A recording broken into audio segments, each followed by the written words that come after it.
စေဒီရဲ့အုပ်ရိုးတွေကသွေးရောင်လိုနီညိုရောင်တန်းနေပြီးအောက်ခြေမှာတော့မှော်တက်နေတဲ့ကြောက်စာတိုင်းတစ်ခုရှိပါတယ်။ညီညီကသူ့ရဲ့ဖုန်းကိုထုတ်ပြီး flash me ကိုအားကိုးကကြောက်စာပေါ်ကစာသားတွေကိုဖတ်ဖို့ကြိုးစားတယ်။စာသားတွေကရှေးဟောင်းမွန်ဘာသာနဲ့ကရင်ဘာသာစကြာရေးထိုးထားပုံရပြီးအနက်အဓိပ္ပာယ်ကတော့အလင်းကွယ်လျင်အသက်အပ်ရမည်။အရေးဒီမင်းဤကိုပွားမဟုတ်မင်းကိုစားမိသူဖြစ်သည်ရဲ့။ဟာ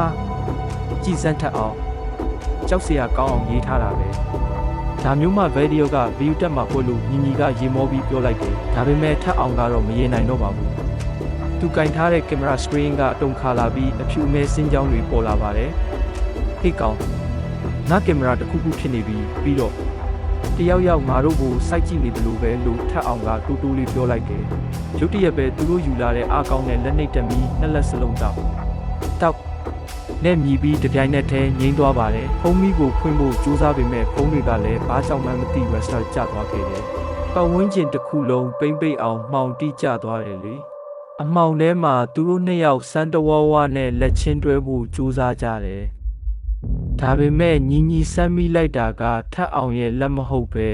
အေးဆက်ဆက်နဲ့မာတောက်နေတဲ့အယိုးစုလက်တစ်ခုပါ။အာညီညီလက်អော်ပြီးနောက်ကိုဆုပ်လိုက်တယ်။အဲ့ဒီအချိန်မှာပဲစေဒီရဲ့ရင်ပြင်ပေါ်ကနေတောက်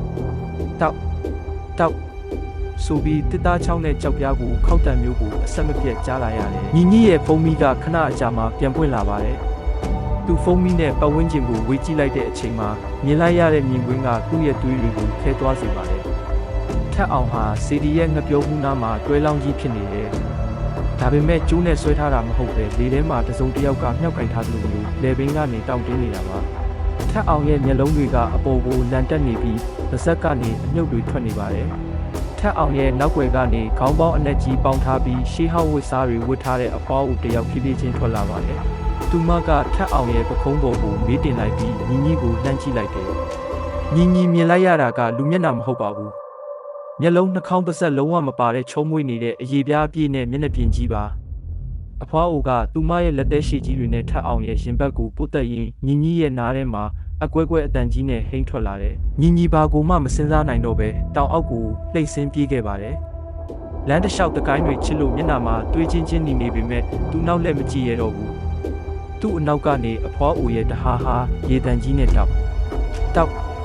ဆိုတဲ့အတန်ကြီးကလိုက်ပါလာတယ်လို့ခံစားနေရပါတယ်။မင်းရဲ့အရေးကငါအတွက်အရသာပိုရှိမှာပဲ။